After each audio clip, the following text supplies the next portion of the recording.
তীব্র বাজেট ঘাটতির কারণে বড় ধরনের ব্যয় সংকোচের পথে হাঁটছে ইসরায়েলের সেনাবাহিনী।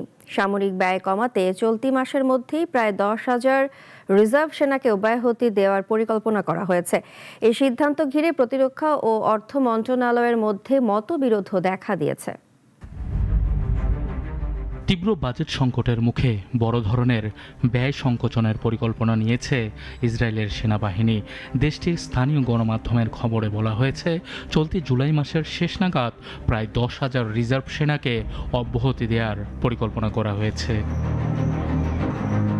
বর্তমানে সক্রিয় দায়িত্বে রয়েছেন প্রায় 60,000 রিজার্ভ সেনা। পরিকল্পনা বাস্তবায়ন হলে সেই সংখ্যা কমে দাঁড়াবে প্রায় 50,000-এ। তবে এ বিষয়ে এখনও চূড়ান্ত সিদ্ধান্ত হয়নি। আগামী কয়েকদিনের মধ্যেই সিদ্ধান্ত আসতে পারে এমনটি জানা গেছে।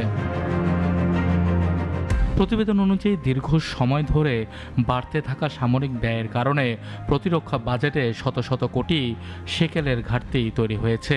এর প্রভাব কমাতেই এই পদক্ষেপ বিবেচনা করছে সেনাবাহিনী। ছাঁটাইয়ের প্রভাব পড়তে পারে গাজা উপত্যকা ও অধিকৃত পশ্চিম তীর সংলগ্ন এলাকায় নিরাপত্তার দায়িত্বে থাকা রিজার্ভ সদস্যদের ওপর।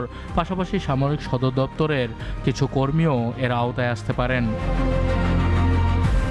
এদিকে প্রতিরক্ষা বাজেটের আকার নিয়ে ইসরায়েলের প্রতিরক্ষা ও অর্থ মন্ত্রণালয়ের মধ্যে মতবিরোধ তৈরি হয়েছে। সামরিক কর্তৃপক্ষ চলমান আঞ্চলিক সংঘাতের কারণে প্রতিরক্ষা খাতে আরও বেশি বরাদ্দ চাইছে। অন্যদিকে অর্থ মন্ত্রণালয়ের আশঙ্কা, অতিরিক্ত বরাদ্দ দিলে বাজেট ঘাটতি আরও বাড়বে।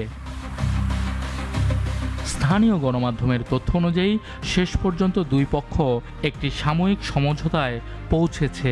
এর আওতায় অতিরিক্ত অর্থ বরাদ্দ দেওয়া হলেও সেনাবাহিনীকে রিজার্ভ বাহিনীর উপর নির্ভরতা কমানো এবং পরিচালনা ব্যয় নিয়ন্ত্রণের শর্ত দেওয়া হয়েছে।